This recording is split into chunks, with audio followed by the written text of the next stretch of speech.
Please be seated. I am delighted to welcome you to the diploma ceremony for the 2017 graduates of the Case Western Reserve University School of Medicine. This is a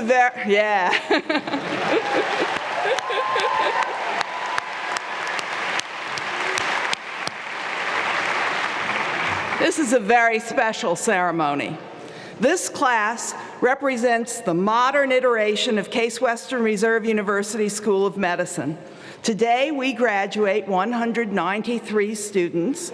In our university program, 151 experienced our innovative Western Reserve II curriculum.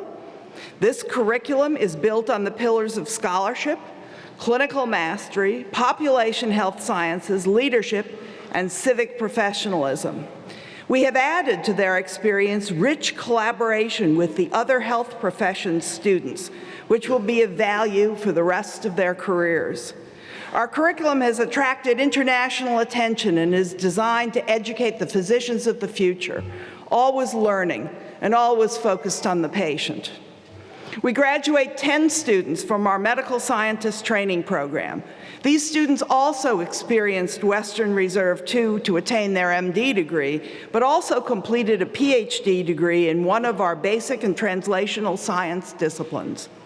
The Case Western Reserve University School of Medicine was among the first to develop such a program in 1956, in tandem with the so-called new curriculum.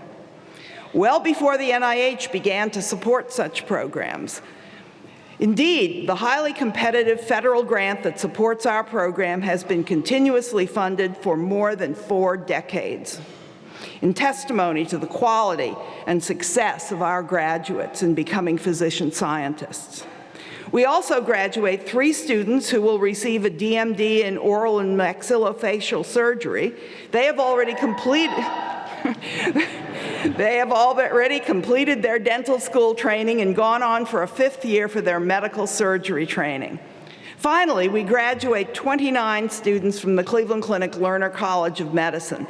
The college track combines innovative problem-based education with emphasis on scientific research in a unique 5-year program designed to develop the clinical research physicians of tomorrow.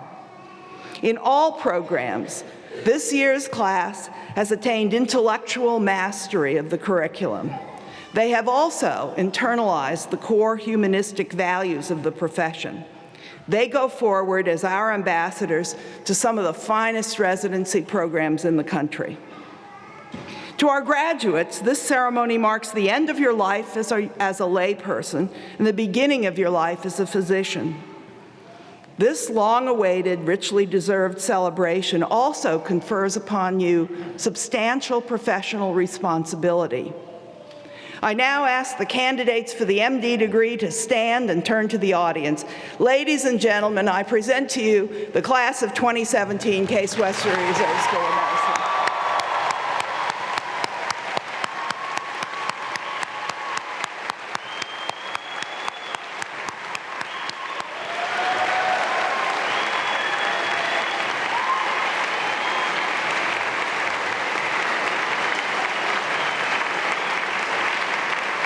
Thank you.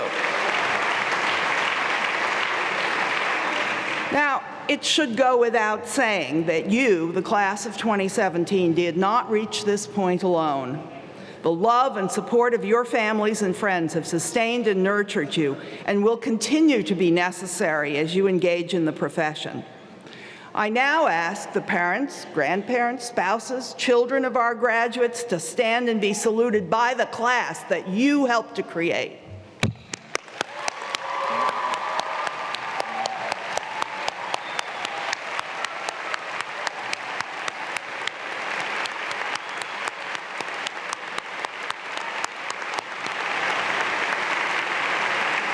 Thank you. Please be seated, and I will introduce you some of the distinguished physicians and scientists seated on the podium today. I ask each of these guests to stand when I introduce you and remain standing until all have been introduced so the audience can acknowledge you then. Our students from the Lerner College and the university program come together in the clinical years to enjoy the rich learning experiences provided at our affiliated hospitals, each of which has a distinctive flavor and each of which has worked to make the clinical lessons for our students absorbing and exhilarating. Today, we have with us Dr. Bernard Boulanger, Executive Vice President, Chief Clinical Officer, and Senior Associate Dean for the Metro Health System. Dr. Murray Altos, wait till the end. Dr. Murray Altos, Chief of Staff and Senior Associate Dean for the Lewis Stokes Veterans Affairs Medical Center. Dr. Mukesh Jain, Vice Dean for Medical Sciences and Chief Scientific Officer for the University Hospitals Health System. And Dr. Delos Cosgrove, Chief Executive Officer and President of the Cleveland Clinic.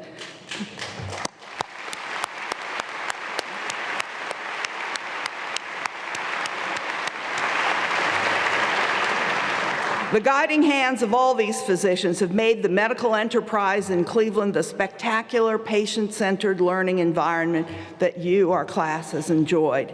I thank you all for your support of the School of Medicine. Also with us today is the President of the Academy of Medicine in Cleveland and Northeast Ohio, Dr. Fred Jorgensen, who represents a welcome extended by the profession to its newest members. Fred?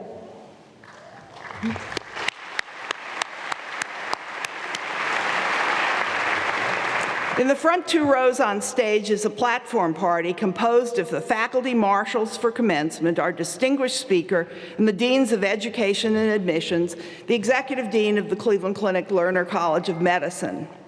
Included as faculty marshals are the society deans who have advised, stimulated, encouraged, and inspired the class with their dedication and enthusiasm. Two newly named society deans have joined us today in anticipation of assuming their own critical role in medical education. And we will introduce these people to you when we begin the diploma ceremony. In addition, we welcome our department chairs and administrators who keep the school running and the educational process humming. Now, at the core of the educational process is the faculty, some of whom are seated behind the platform party and the department chairs, and others are in the audience. The faculty are the heart and soul of Case Western Reserve. Thank you for all that you do for our students, our patients, and one another. I salute you.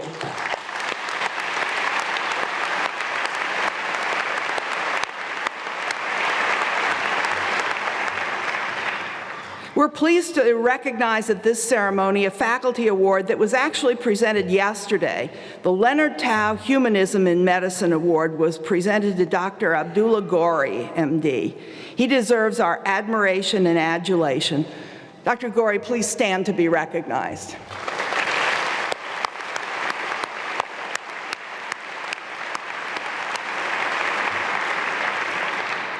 In recognition of the importance of the faculty, the Kaiser Permanente Awards for Excellence in Teaching are presented at commencement. These awards are presented by members of the graduating class. I would like to introduce to you Rohit Varganian, who will present the award for preclinical instruction to a faculty member from the university program.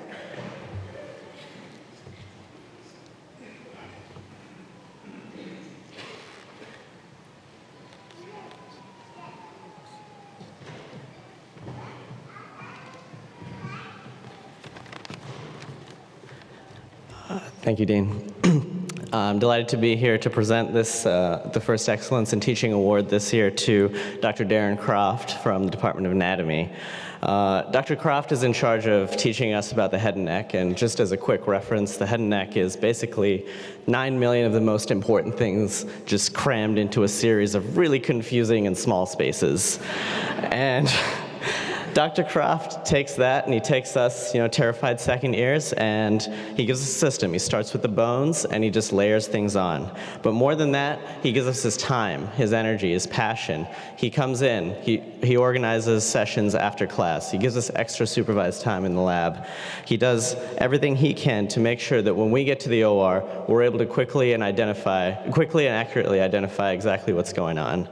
And that model of excellence that he provides makes him one of those teachers that doesn't just, it makes you want to succeed, not just for yourself, but for him, for your colleagues, and ultimately for your patients. And thank you, Dr. Croft, and congratulations.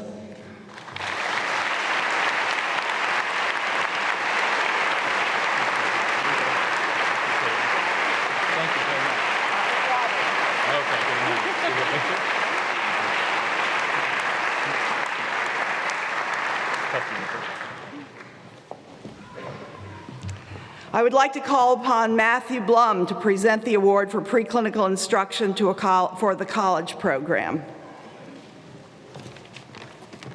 Thank you. My class had the privilege of working with Dr. Vidyasagar Kalahasti during his first year leading the Year 2 cardiovascular block. He led an engaging and challenging course and continues to do so. He truly dedicates himself to our education. Despite a busy clinical schedule, during his block, he has a constant presence, making sure to attend every single seminar and small group session for its entirety. He's an innovative educator, frequently bringing our entire class to his clinic, where he cements concepts with real-life, tactile examples. He embodies the learner ethos of self-reflection, sending the class weekly emails to address our performance and our feedback, and makes adjustments to his course in real time. Most importantly, he engages students with a special warmth and kindness, and whenever students encounter him on later clinical rotations, his smile and presence are a source of a familiar comfort. It is an honor and privilege to present this preclinical Kaiser Permanente Excellence in Teaching Award to Dr. Kalahasti.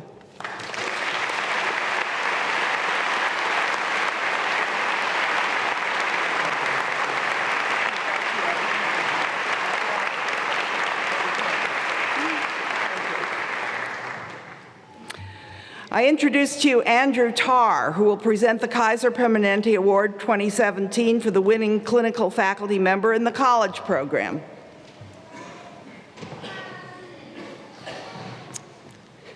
On behalf of my classmates at the Cleveland Clinic Lerner College of Medicine, I have the honor to present the Kaiser Permanente Award for Excellence in Clinical Teaching to Dr. Robert Wilson. Dr. Wilson, or Rob, if like me, you've had the good fortune to work with him, is one of the most enthusiastic and engaging physicians that you can work with at the Cleveland Clinic, where he serves as the Associate Clerkship Director for Neurology. Some of my classmates have said Rob seemingly has unending energy and passion for teaching. He shows not just how to treat the patient, but how to care for the individual, and a sincere desire to see his students succeed and reach their career goals. Working with Rob every other week during my research year confirmed and shaped my desire to be a neurologist, as well as instructed me on the type of person that I'd like to become. He shows unbridled joy, positivity in teaching, in patient care, and interacting with his colleagues. He makes the whole team, from the secretaries, the nurses, the students, the physician assistants, residents, and other staff, feel important and valued. He's truly a wonderful person, a physician, a mentor, and a friend. And it brings me great joy that he'll be hooding me later today. So please join me in congratulating Dr. Robert Wilson. Congratulations, Rob.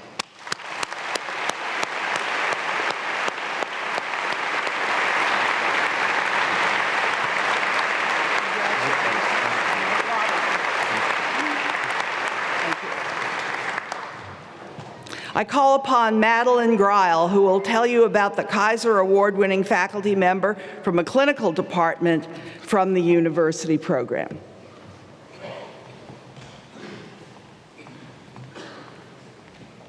Hi, it's an honor and privilege to be presenting this Clinical Faculty Award to Dr. Jonathan Miller of the Neurosurgical Department of University Hospitals. Anyone who's ever met Dr. Miller knows that his commitment to teaching medical students goes above and beyond. He has taken time to mentor many of us, both formally and informally, through the AANS Society for Medical Students, as well as people who just wander into his office looking for advice on how they can become a brain surgeon. He also took the time during third year to instruct our curriculum for the neurology and psychology block for third year medical students. His commitment and passion were cited in many nominations that he received from students of all classes of the School of Medicine, as well as residents and faculty within his department who felt that he was most deserving of this award. Please welcome me in congratulating Dr. Miller.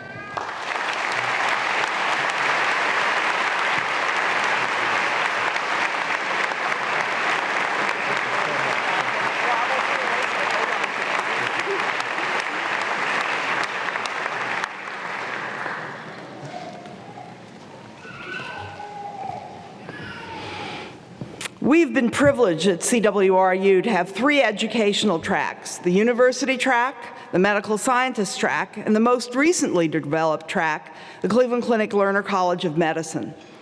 This richness of opportunity is an enormous advantage at our medical school. I have invited Dr. Cosgrove to offer his thoughts about educating physicians for clinical research in these challenging times. Dr. Cosgrove is a graduate of Williams College and the University of Virginia School of Medicine. He's recognized internationally as one of our generation's finest and most innovative cardiothoracic surgeons, with more than 30 patents and 450 scientific publications to his name. Dr. Cosgrove served as an Air Force surgeon in Vietnam and received the Bronze Star for his work in evacuating more than 20,000 casualties during his tour of duty. Dr. Cosgrove came to the Cleveland Clinic in 1975 and was named chairman of the Department of Thoracic and Cardiovascular Surgery in 1989. Under his leadership, the department attained the #1 ranking in the nation in U.S. News & World Report, which it holds to this day. He became CEO of the Cleveland Clinic in 2004. Dr. Cosgrove is a member of the Institute of Medicine, one of the highest honors in American medicine today. Dr. Cosgrove.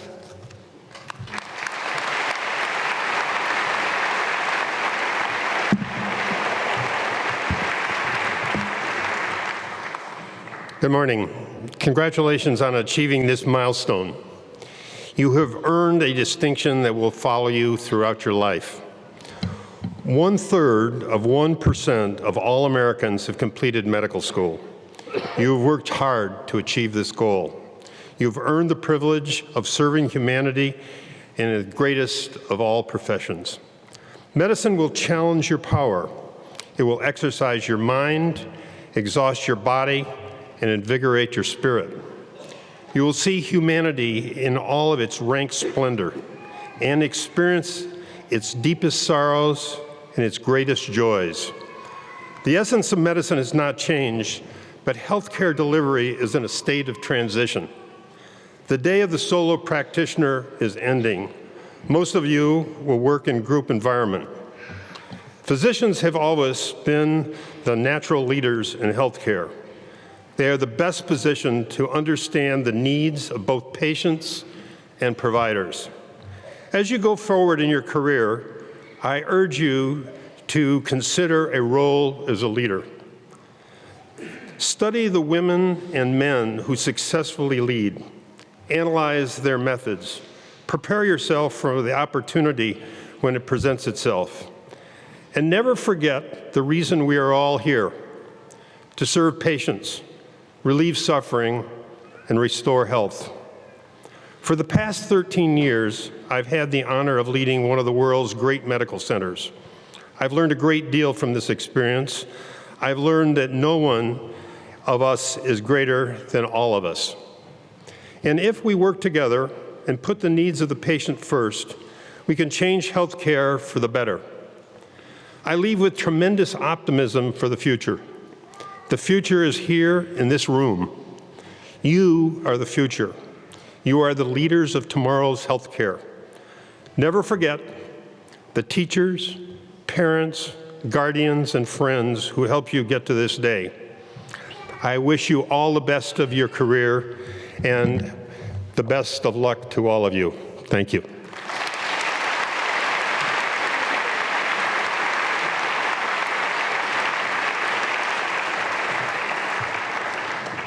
Thank you, Dr. Cosgrove, for those inspiring words. Now, today, we have a most distinguished medical leader for our keynote speaker, Dr. Victor Zhao, President of the National Academy of Medicine, formerly known as the Institute of Medicine, or the IOM, and Vice Chair of the National Research Council.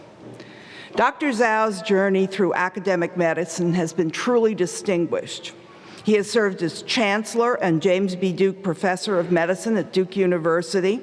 By the way, he's still a professor, he's just on leave. And President and CEO of the Duke University Health System. Prior to that time, he was the Chair of Medicine at Harvard Medical School's Brigham and Women's Hospital and Chair of Medicine and Director of the Falk Cardiovascular Research Center at Stanford University. He is an internationally acclaimed leader and scientist. His seminal work in cardiovascular medicine, focused on the renin-angiotensin system, laid the groundwork for development of drugs now widely used for hypertension and heart failure. He has contributed to our understanding of stem cell action and strategy of direct reprogramming of heart cells for therapeutic purposes. But his contributions really go far beyond the laboratory. Dr. Zhao founded the Harvard Brigham and Women's Hospital Division of Global Equity, the International Partnership in Innovation in Healthcare, the Duke Translational Medicine Institute, and the Duke National University of Singapore Graduate Medical School, and the Duke Institute for Health Innovation. He recently participated in the founding of the Coalition for Epidemic Preparedness and Innovation. He has lived a life of service, both in his own research and in his insistence on global health equity. Under his direction, the National Academy of Medicine advances research and improves health by providing objective, evidence-based guidance on critical issues. The launch of the National Academy of Medicine Grand Challenges in Health Longevity represents his vision to inspire across disciplines to coalesce around a shared priority and an audacious goal. Dr. Zhao is the recipient of numerous awards and honor, including just this morning, an honorary degree from Case Western Reserve University. Please welcome Dr. Zhao.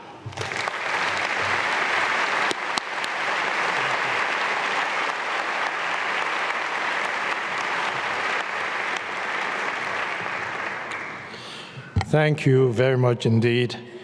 Dean Pamela Davis, the Vice Deans and Associate Deans, Dr. Altos, Dr. Walenge, Dr. Cosgrove, and Dr. Jen, distinguished faculty, students, friends, and families. I'm deeply honored to have the chance to speak today on Commencement Day, and of course, being welcomed into the family of Case Western Reserve University. Class of 2017, today is a great day. It's your day. It is a day of celebration. It's a day when you join the honorable medical profession. You have worked hard to reach this important moment, and my sincere congratulations to you, your parents, your loved ones who have given you their unwavering support, encouragement, and guidance to help you get here. So may have another round of applause for all of you.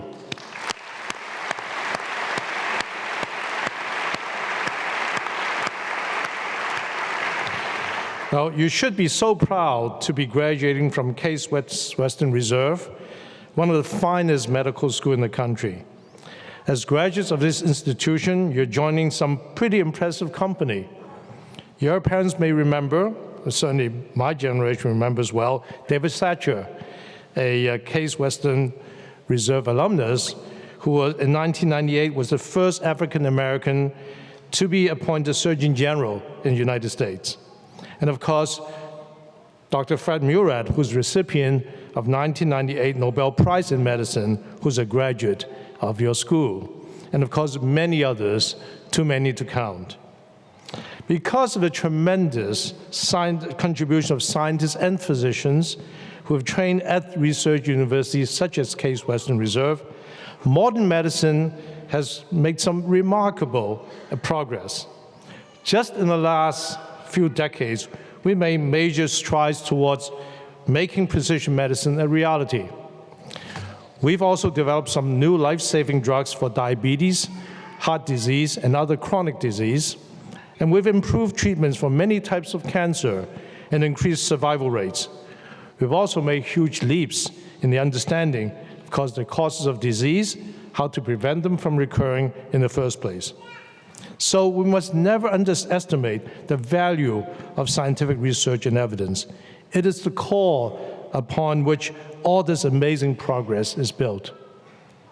As president of the National Academy of Medicine, an independent, non-government organization, founded, in fact, by Abraham Lincoln, it provides evidence-based advice on science, health, and progress to the nation and, of course, to the world.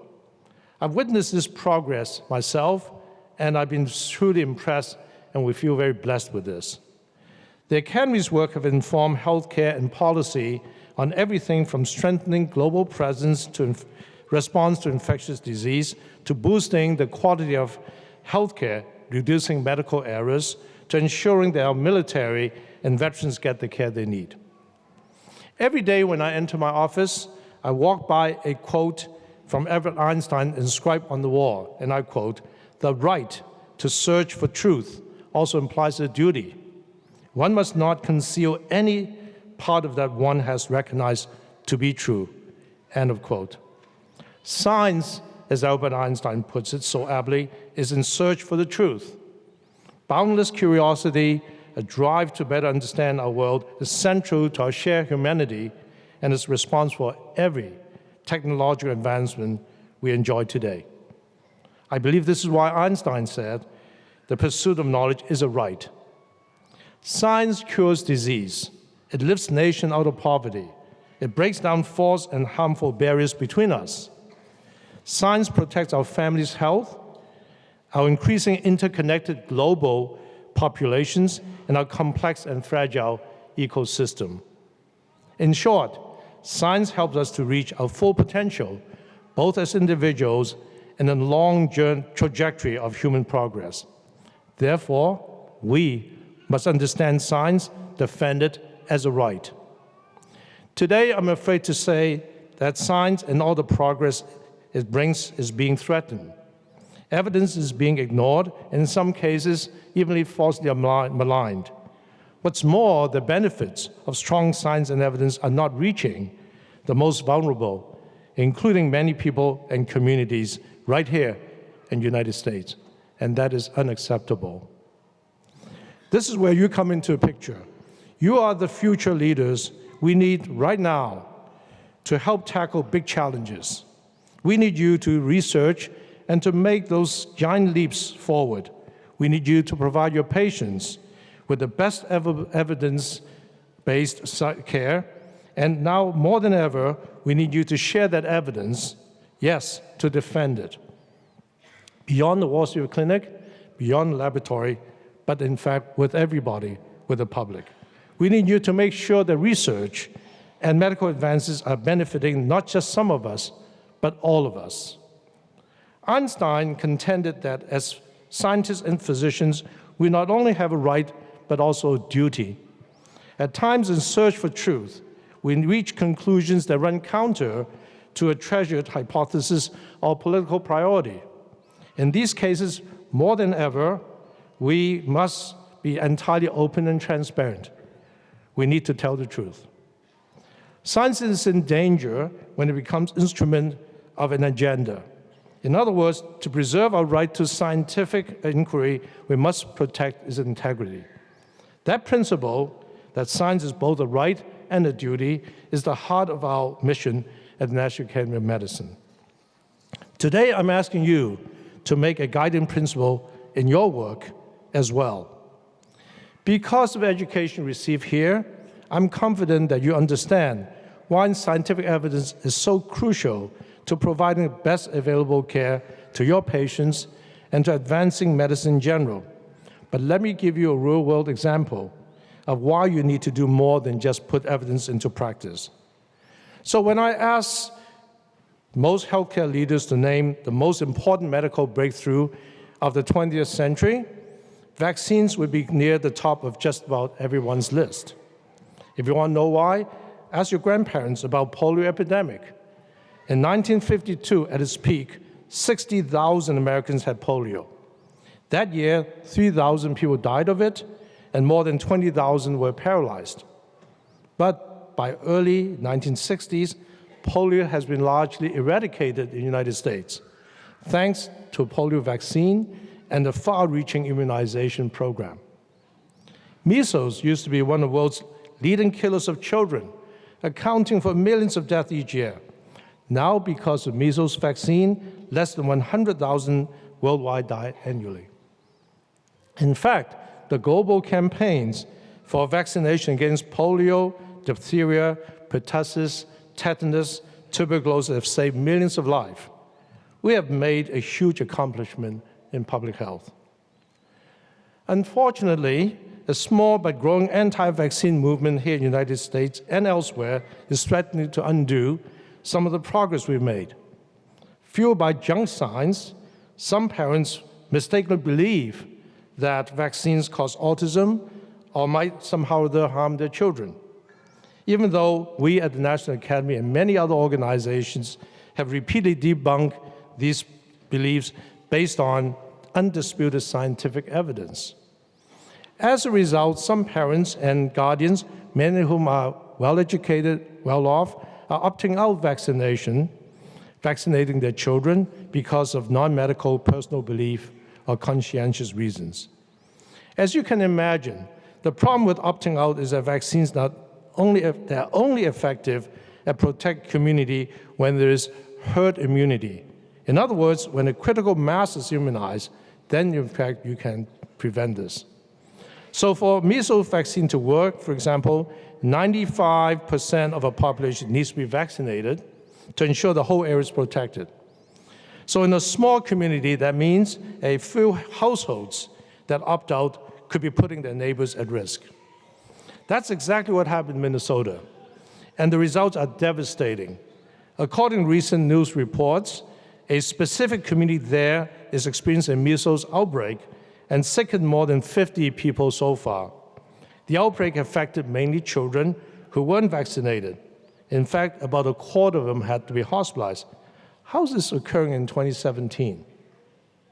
It turns out that a few years prior to this outbreak, anti-vaccine groups that tout false link between vaccines and autism preyed, of course, on parents' fears, and by handing out literature and speaking at community meetings. As a result, the vaccination rate in this community in Minnesota dropped dramatically from 92% in 2004 to just 42% in 2014. This specific community is by no means the only one facing this problem in the US. In 2015, a large outbreak of measles originated in California, spread to several states, including the state of Washington, where immune-compromised women died of the disease. This is the first measles death in the United States in 60 years. Many states and counties are now bracing for another potentially large multi-state outbreak. As doctors, I know you find this is frustrating because we know without a doubt this is entirely preventable. We can't afford to go backwards. Evidence is clear that vaccines are safe and effective.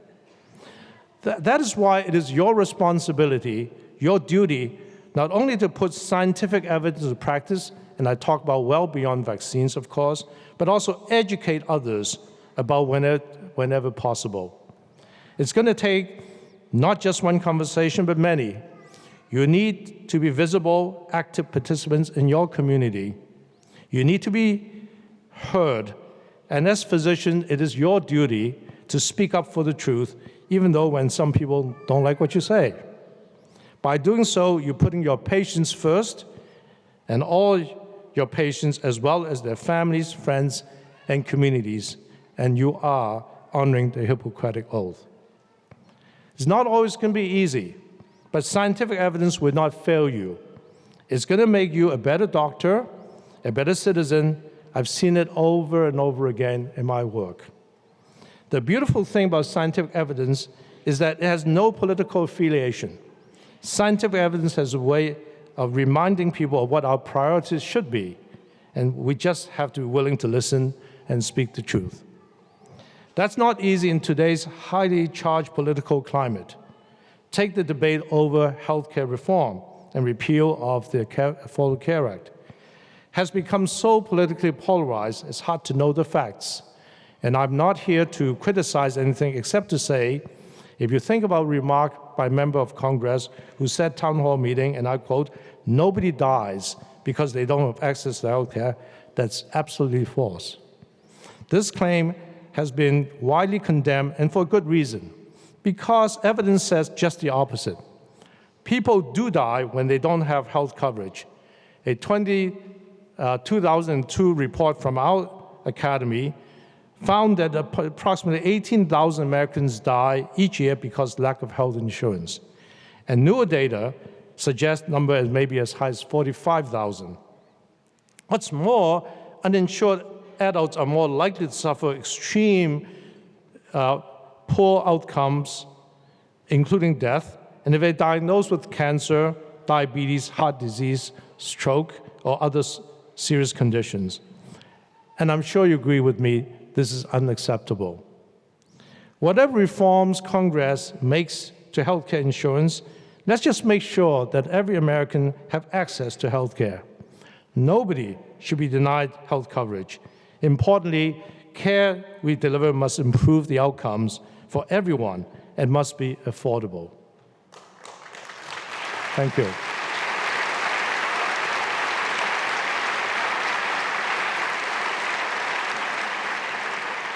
Thank you. What's more, although discussion about best way to provide coverage, which is what's going on, are important, Americans are facing challenges in healthcare that go beyond coverage. With all the debate on insurance provisions, critical and necessary changes to healthcare are being overlooked. Our nation is spending $3 trillion on healthcare, and yet we're failing to achieve better health outcomes, ranking lower than most other developed countries in access, efficiency, and equity. Therefore, in the middle of political debates, we can't afford to lose focus on the ultimate goal of achieving better care for all through an effective healthcare system, one that not only helps people prevent and treat their ailments, but also helps every American to reach their best health and well-being. We need to ensure that health is attainable to everyone, regardless of race, income, or zip code. Martin Luther King once said, and I quote, "Of all forms of discrimination and inequalities, injustice in health is the most shocking and inhumane." End of quote, and I couldn't agree more. I grew up in post-war China when I saw tremendous poverty firsthand. Many people died from lack of access to health care. My parents were infected with tuberculosis, and my relatives died from stroke. It was heartbreaking to see people suffer and die from preventable or curable diseases, primarily because they were poor. Decades after Dr. King uttered these words, I still take them very personally. Speaking as a grateful immigrant who's proud to be a US citizen, I find it unacceptable that while Americans in high income brackets can expect to live to 80s or 90s, that those earning low incomes have a much shorter life expectancy. It is unacceptable that hundreds of people are dying every day from a devastating opioid epidemic that is hitting especially hard in rural areas, where there are not enough doctors or healthcare workers. It is unacceptable that in 2017, US cities like Flint, Michigan are still experiencing medical fallout from the lead-contaminated drinking water. The truth is, we can't simply afford to leave anyone behind. Health disparities of the sickest and poorest Americans is inhumane and increases the direct cost to our health system. Furthermore, by not taking care of our citizens, we're losing out on increasing economic productivity and developing a vibrant community. However, to tackle health inequalities, we must address the root cause, social factors such as unemployment, lack of education, and inadequate housing. Now, these are not the only challenges you'll be faced with in your careers. How are we as medical professions going to meet the increasing challenge of an aging population? How can we deliver better, less fragmented healthcare to patients with chronic disease. And also, you can be sure to expect the unexpected. Outbreaks such as Ebola, Zika, or natural disasters such as Hurricane Katrina. Nobody knows where or when the next one will occur, but we can be sure it will, threatening lives and neighborhoods. And these threats are magnified for the most vulnerable citizens. Here, too, we must rely on science and evidence to guide us. If we can build a stronger, equitable, science-based health system, we'll be much better prepared to handle any challenge that comes our way. A point emphasized in the National Academy of Medicine's recent publication series, Vital Directions in Health and Healthcare, which provides a blueprint to building a better health system committed to 3 core goals: better health and well-being for our citizens, high-value healthcare, and strong science and technology. I've given you a lot to think about. I hope you leave here today with a strong conviction and dedication to providing your patients high-quality care based on the best available evidence. Hippocrates said, and I quote, "There are in fact 2 things, science and opinion. The former begets knowledge, and the latter ignorance." Please, for all our sake, go forth and share your knowledge with the world. Stand up for science. Speak up for truth and evidence. Tackle inequity. Do what's right. Do your share. Congratulations again, class of 27. Good luck and Godspeed.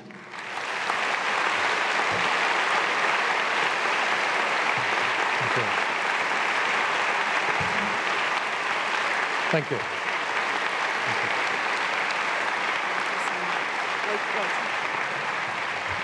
So thank you very much for those inspiring words. We have a small token of our appreciation for you, and I think you'll be glad to know that we'll ship it to you. Oh, good. Instead of asking you to carry it home. So. Thank you. That was a wonderful, inspiring talk from this morning. Do what's right, and here, support science, and always be yourselves. So we are about to present our diplomas. Dr. Zhao, I invite you to move to the diploma table to help congratulate our graduates. Doctors Boulanger, Altos, Jane, and Cosgrove, I invite you to join us to meet the graduates. Faculty marshals, please take your places at this time. I would now like to introduce you to the faculty who will assist in our diploma presentation. Please take your positions as I introduce you. Dr. Marjorie Greenfield and Dr. Margaret Larkins-Pettigrew, who will actually deliver the diplomas. Our society deans, who will insist in hooding our graduates, Dr. Robert Haney, Dr. Kent Smith, Dr. Stephen Riccinati, and Dr. Linda Montgomery. The Executive Dean of the Cleveland Clinic Lerner College of Medicine, Dr. James Young, who will assist in the hooding. And finally, Dr. Lena Maida, Associate Dean for Admissions, who will introduce our graduates. Dr. David Abarbanel, hooded by his father, Dr. Andrew Abarbanel.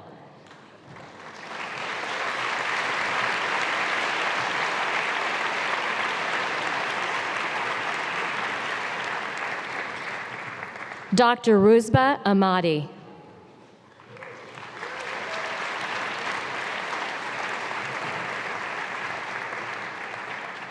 Dr. Saida Asanuddin.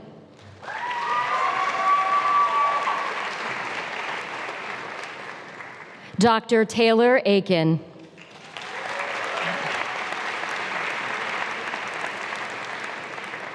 Dr. Chinedu Anyaji.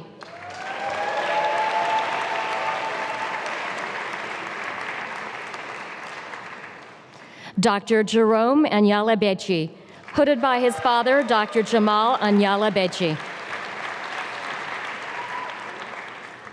Dr. Luke Apiza.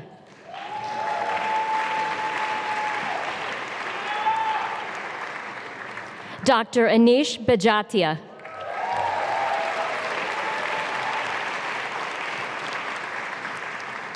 Dr. Lauren Banaszak.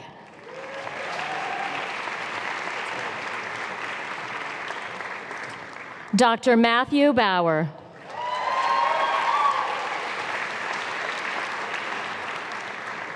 Dr. Andrew Beck, hooded by faculty member Dr. Nicholas Zayats. Dr. Catherine Bedard.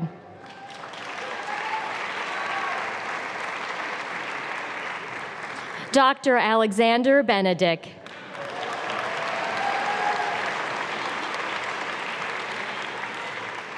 Dr. Rohit Bhargavan.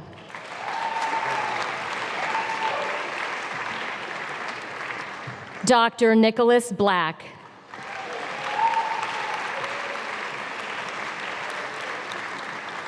Dr. Matthew Blum, hooded by his father, Dr. Eric Blum.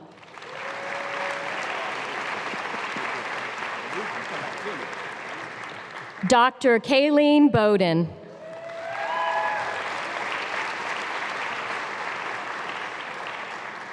Dr. Shane Brennan.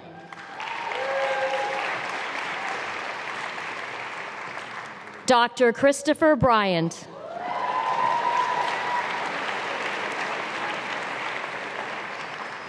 Dr. Rebecca Campbell, hooded by her father and faculty member, Dr. Stephen Campbell.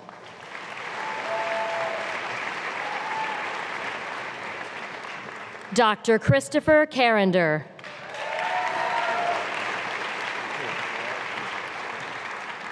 Dr. William Carrera.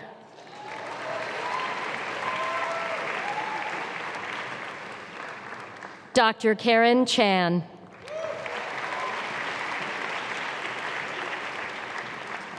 Dr. Michelle Chan.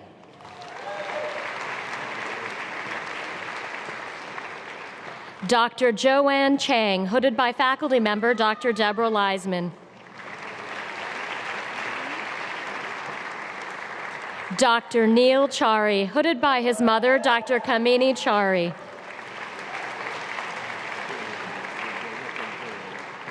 Dr. Kevin Chang.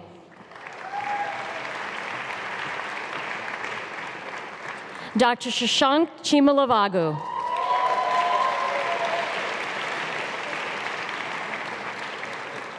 Dr. Dinah Chen.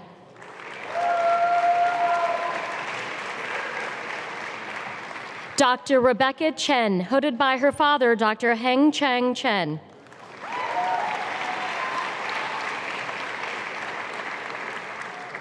Dr. Shu Guang Scott Chen, hooded by Dean Pamela Davis.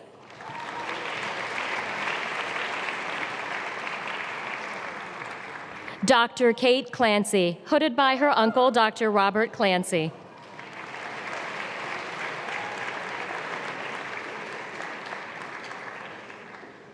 Dr. Keegan Connery.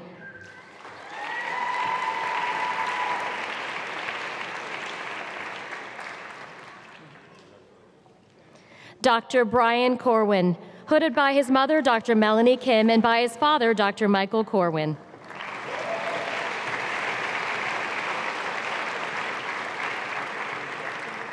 Dr. Devin Cody.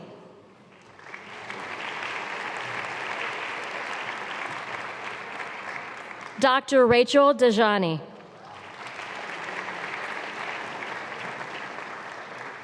Dr. Ruth Davis.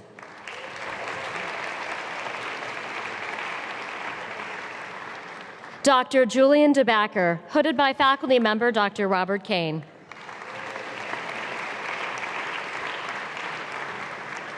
Dr. Kevin Deppner.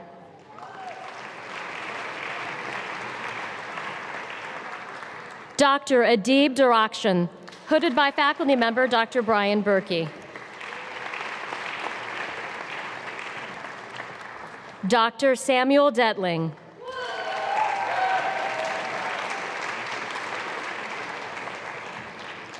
Dr. Angelique Somaido, hooded by her sister, Dr. Jacinta Tu Tram Do.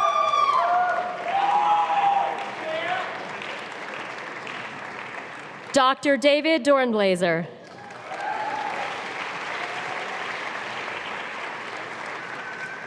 Dr. Joseph Drain.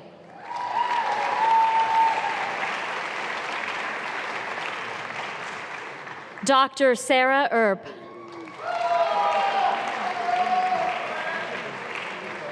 Dr. Preston Edge.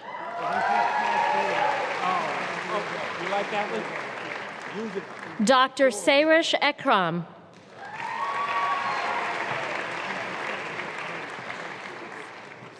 Dr. David L.F., hooded by his father, Dr. Eric L.F., and by his grandfather, Dr. Morton L.F.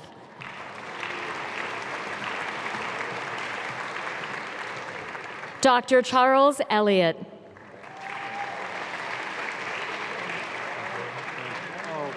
Dr. Comfort Elumogo.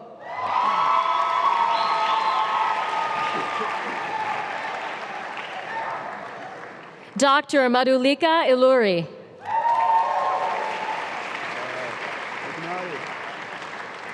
Dr. Tori Andre.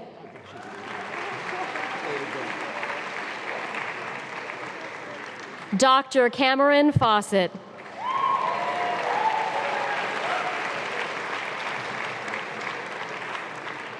Dr. Ryan Fecto.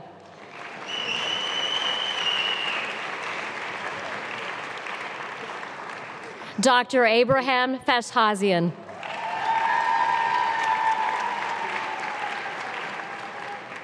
Dr. Ryan Fitzgerald.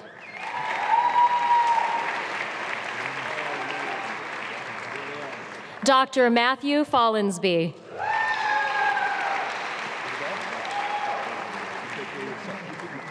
Dr. Julie Fouché Urcuyo.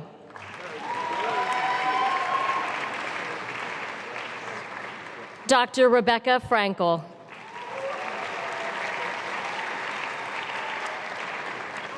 Dr. Sue Fu.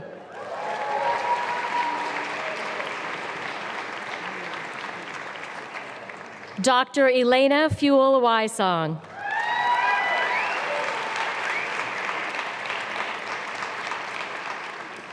Dr. Jordan Gales, hooded by faculty member Dr. Richard Prayson.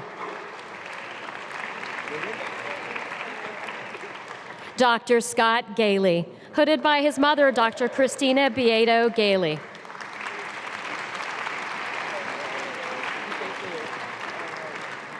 Dr. Vishnu Ganesan, hooded by his uncle, Dr. Ayakanu Kumar.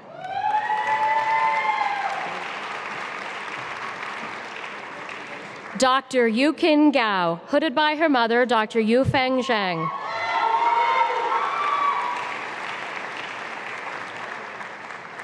Dr. Shanice Gilliard.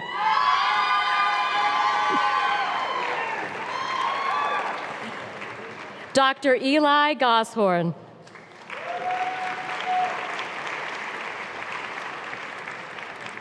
Dr. Kevin Grafmiller.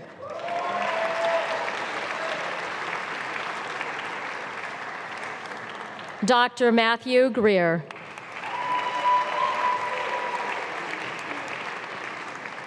Dr. Madeline Greil.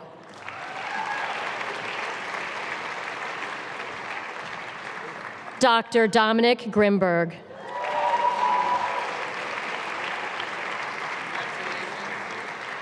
Dr. Divya Gupta.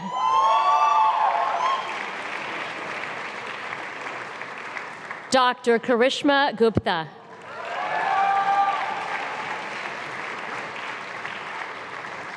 Dr. Karishma Habu.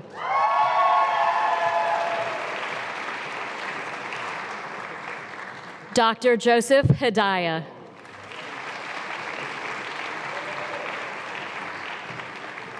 Dr. Michael Hadley, hooded by his father-in-law, Dr. Elliot Dasher.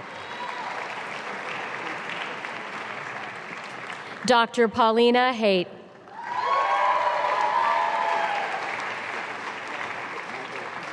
Dr. Margaret Hammond.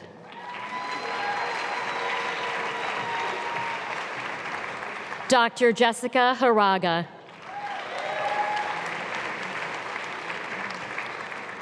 Dr. Frances May Harden.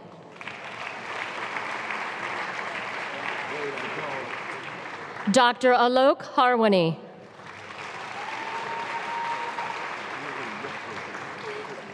Dr. Elizabeth Hines, hooded by faculty member Dr. Amanda Lafia. Dr. David Huey.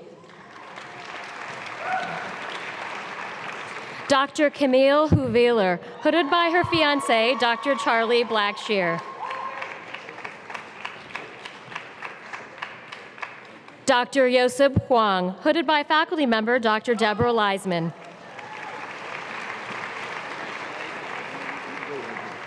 Dr. Robin Urile.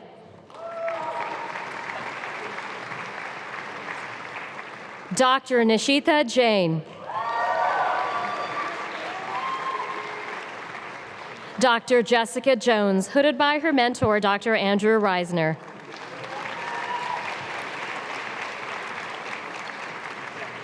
Dr. Michael Katznelson.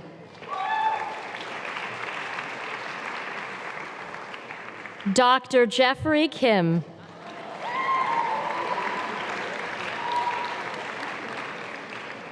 Dr. Bona Ko, hooded by faculty member Dr. Suzanne Wish-Baratz.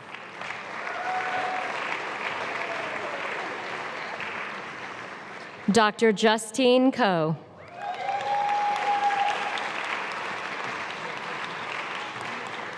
Dr. Michael Krause.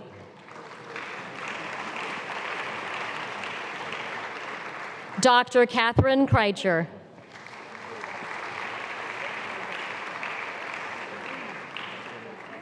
Dr. Jay Krishnan.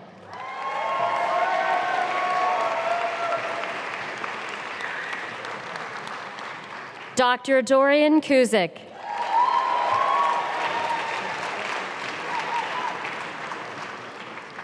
Dr. Andrew Lavick.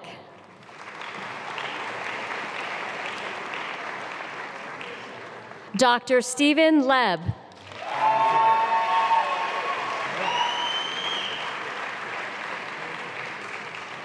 Dr. Calvin Lee.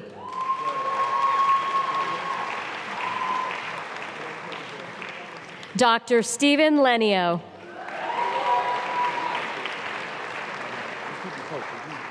Dr. Susan Liu.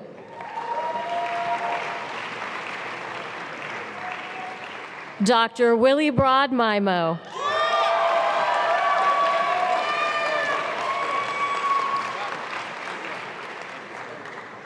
Dr. Kelly Manger.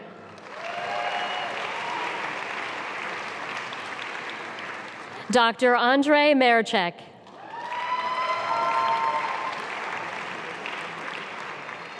Dr. Bradley Martin.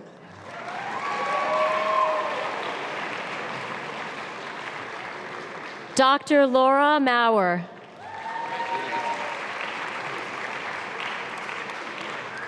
Dr. Matthew McCauley.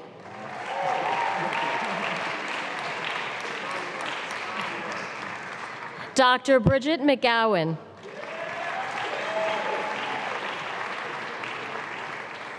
Dr. Syed Mehdi.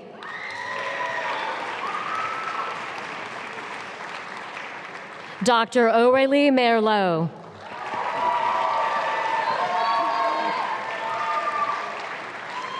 Dr. Motunreo Mobalaji Lawal, hooded by her father, Dr. Olufemi Mobalaji Lawal. Dr. Ryan Moore.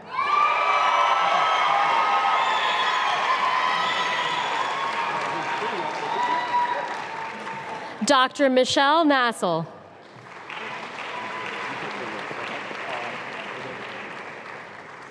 Dr. Justin Nguyen.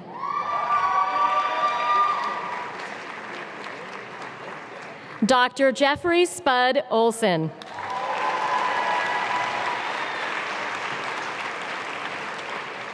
Dr. Rebecca Parad, hooded by her mother, Dr. Judy Estroff, and by her father, Dr. Richard Parad.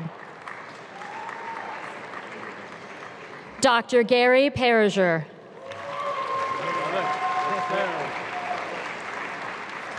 Dr. Michelle Park. Dr. Nishita Parmar. Dr. Viral Patel, hooded by his father, Dr. C.R. Patel.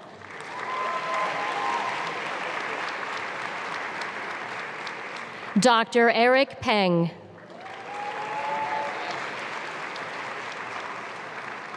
Dr. Brianna Perlmutter.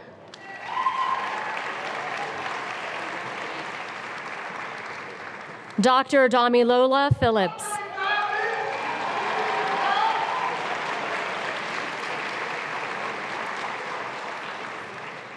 Dr. Hong Young Jo P.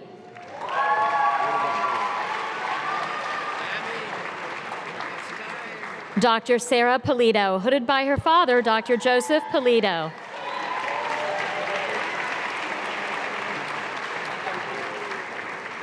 Dr. Jamie Ponmedam.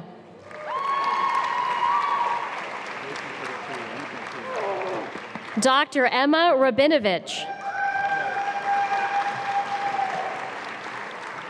Dr. Andrew A.J. Rabovsky, hooded by his father and faculty member, Dr. Michael Rabovsky. Dr. Alexandra Radu. Dr. Edward Richardson, hooded by faculty member, Dr. Clifford Harding. Dr. Samuel Robinson. Dr. Kevin Rogecki.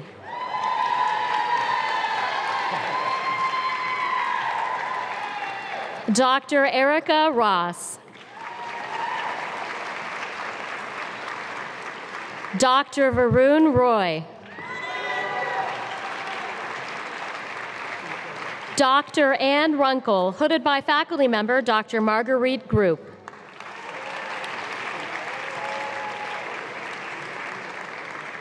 Dr. Ankita Sathpute.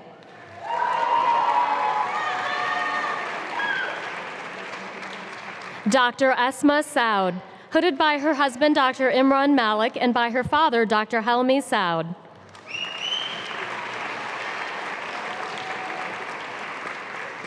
Dr. Nicholas Scarcella, hooded by his father, Dr. Joseph Scarcella.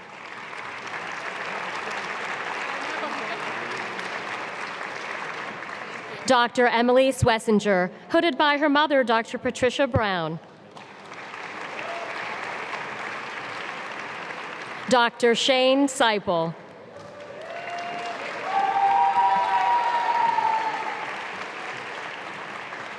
Dr. Maria Cifero.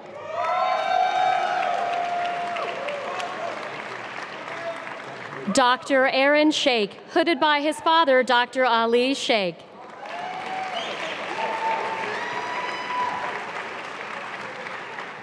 Dr. Stephanie Schatzman.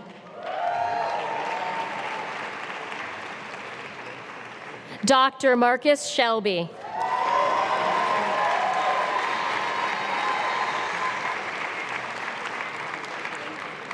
Dr. Michael Shriver.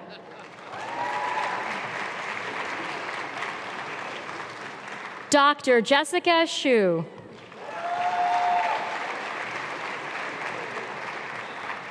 Dr. Zarian Shawani.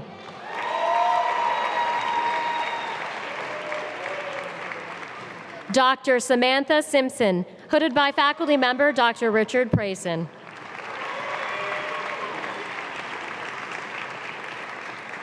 Dr. Jordan Singer.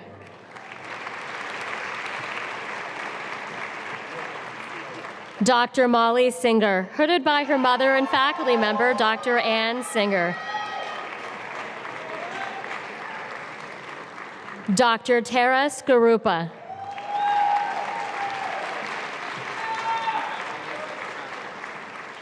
Dr. G. Jessica Son.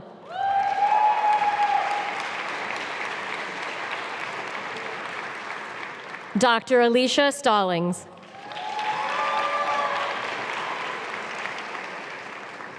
Dr. Nicholas Zocco, hooded by his father, Dr. Edward Zocco.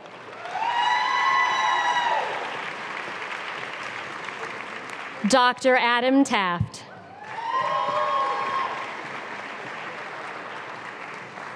Dr. Andrew Tarr, hooded by faculty member Dr. Rob Wilson.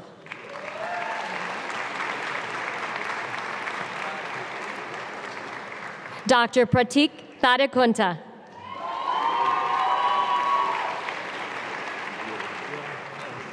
Dr. Brian Sue.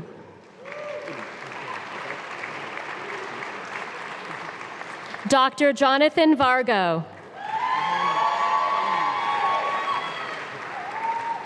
Dr. Andrew Vekstein, hooded by his father, Dr. Vladimir Vekstein.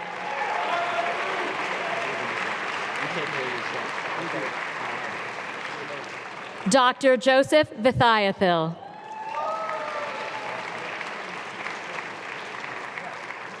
Dr. Alexander Vu.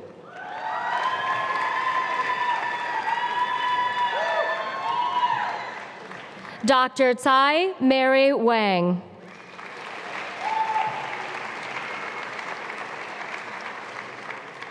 Dr. Barbara Wilkinson, hooded by her grandfather, Dr. Harold Wilkinson.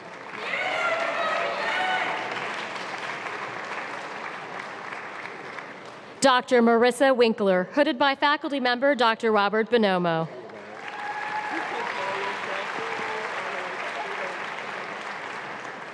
Dr. Amanda Voyan, hooded by her brother Dr. Robert Voyan.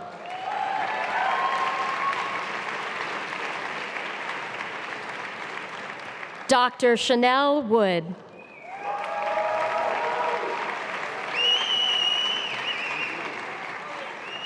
Dr. Austin Woolley.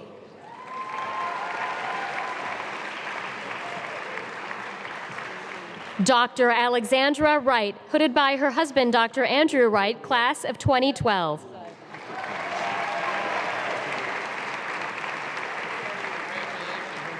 Dr. Sean Wu.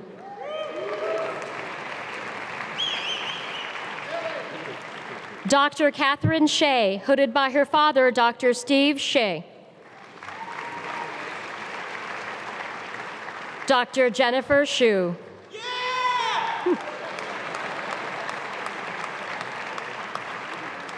Dr. Jordan Shu.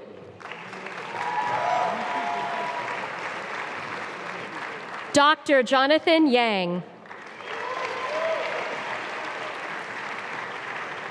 Dr. Kaylin Yang. Dr. Vanessa Ye. Dr. Alice Yu. Dr. Valerie Zier.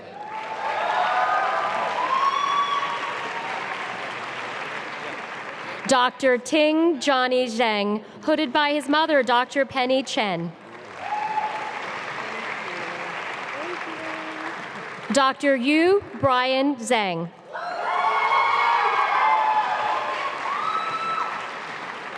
Dr. Yuanjia Zhu.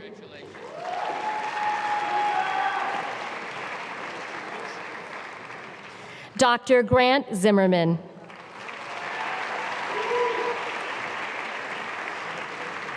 Dr. Brian Zuniga.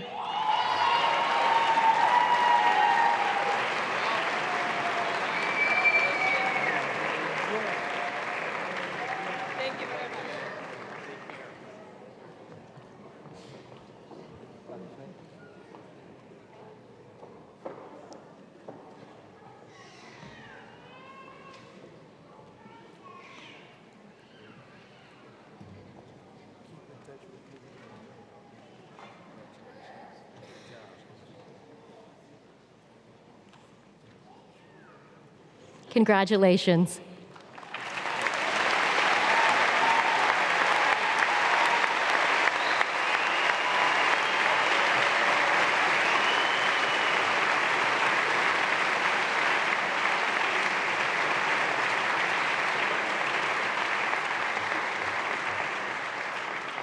I call upon Dr. Stephen Riccinati to lead the recitation of the Hippocratic Oath.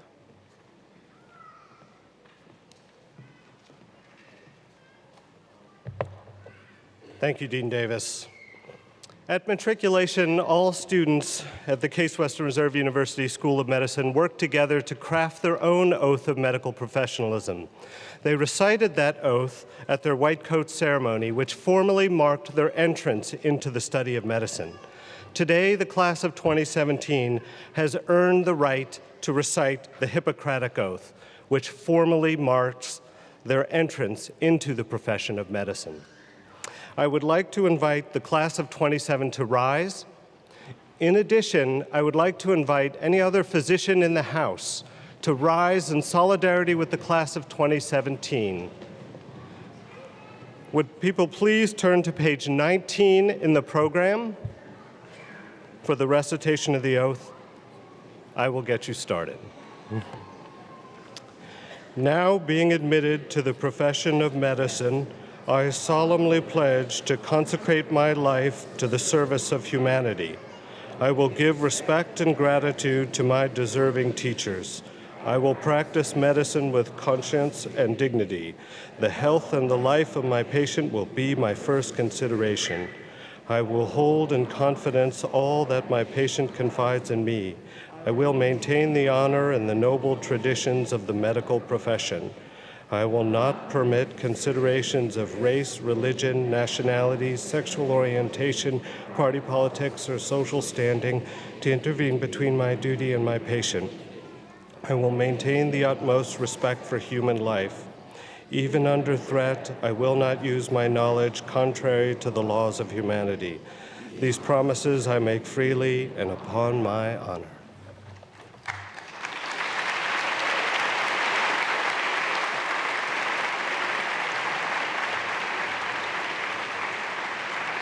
You may be seated. Congratulations.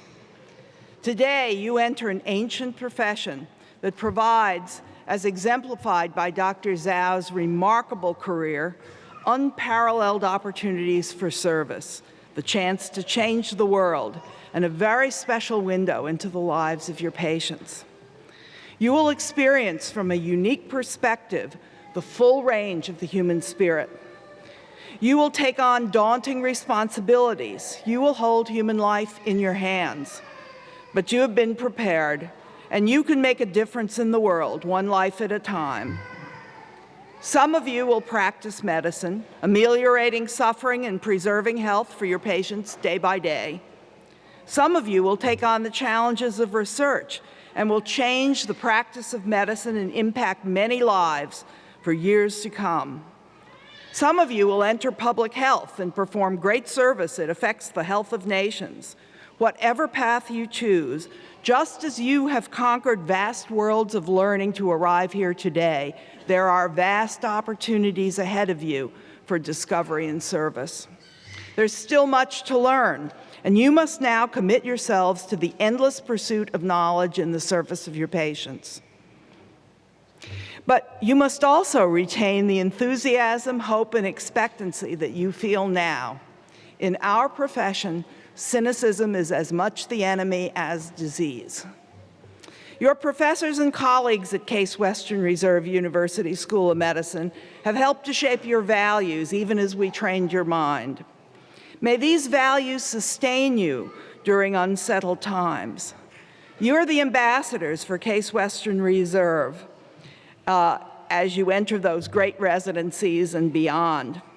We have every confidence that you will represent us with honor and integrity. To my newest physician colleagues, the doctors of the class of 2017, I wish you all the best. Congratulations.